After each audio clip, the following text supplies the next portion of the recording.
that these reforms are possible in the 5th largest economy in the whole entire world, we also made sure to point out why they weren't already a reality.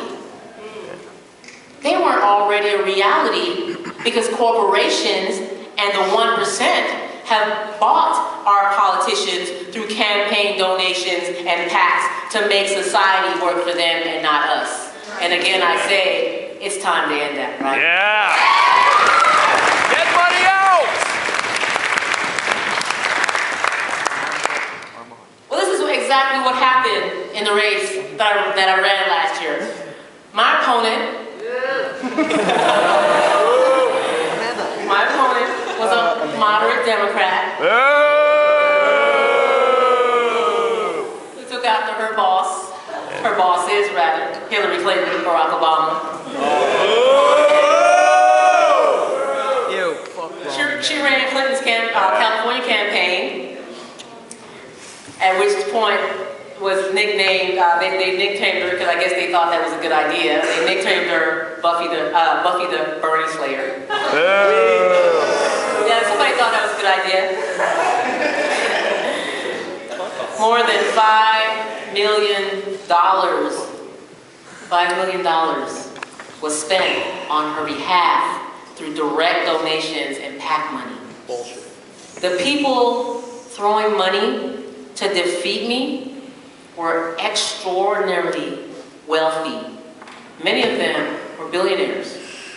Many of these same billionaires are the same exact people who have led the fight to privatize the Oakland School District that teachers are currently fighting against, reminding us that there's only one ruling class.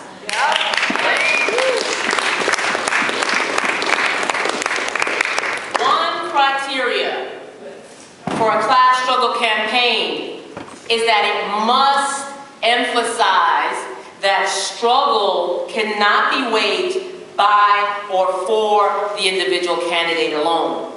Running for state assembly was never about ego or padding my resume to climb up the ladder of power. I ran as part of this movement to chip away at the power that the 1% has over our lives, to empower ordinary working people to think big about what we deserve, what we can achieve, and to build the power of the whole diverse working class.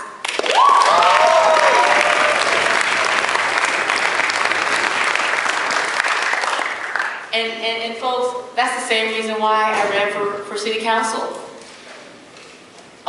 Since 2019, yep, about over 10 years ago. Yeah. Chevron, there's that name again. Chevron had run our city hall for decades. They even had a desk in City Hall. Imagine that. That's how corrupt things were at the time.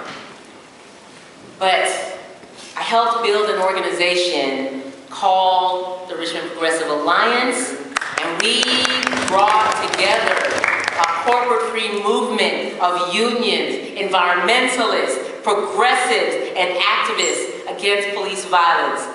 Within a few years, we won our first city council seat.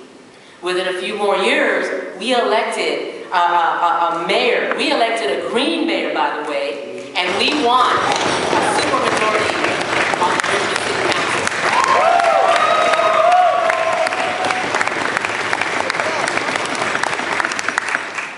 We governed Richmond to build the power and the movement of working people. We stood up to Chevron. We fought for new controls of their toxic pollution and won huge taxes on the oil refinery. We stood up to our police department to bring about more transparency and accountability, more than any other police department in the Bay Area. We did that. We did that united. We did that in solidarity. These are the kinds of things that we can get when we stand together.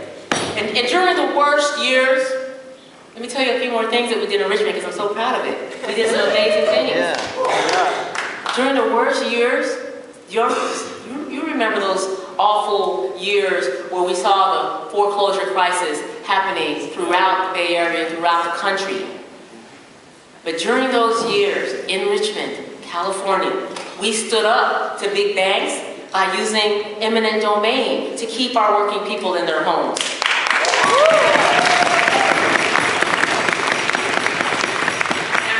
Now, although we did that, unfortunately, the big banks came in and they used their advantage in the courts to stop us. But that's okay. We moved forward. We continued to work for the people. And we stood up to landlords by organizing and winning the first new rent control in decades in California. We stood up for the whole working class by leading the movement that won the first $15 an hour minimum wage in California.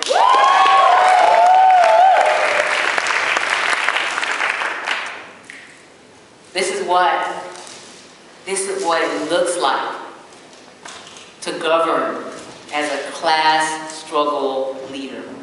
You don't just tinker with policy inside the system. You do everything you can inside to build pressure from outside. You turn your office into a center for organizing. When you come up against the limits of what you can do, you don't back down. You get louder. Yeah. And you show everyone exactly how the system is rigged against what working people want. Yes. When we built this movement in Richmond, we were doing so in political isolation. That was long before Bernie's campaign in 2016 and the rise of DSA. Now, times are changing. When I look around this room today and see so many young socialists building YDSA, you give me hope. I feel such hope because we are in a moment of incredible opportunity with strikes and elections building our movement faster than I could have dreamed. You are the organizers who can help make our socialist dream a reality. On your campuses, in your hometowns, you can help unite the beautiful, diverse, working class around our vision. You can build the powerful organization we need to win a socialist future of equality, of solidarity, and freedom for the many, not just the few. So I have a question for y'all. Are you with me? Yeah! Are you ready to organize to win democratic socialism? Yeah! When we stand and when we fight, we what? We win! I say, when we stand and when we fight, we what? We win! When we stand, we what? We win! When we stand and when we fight, We win! thank you all so much.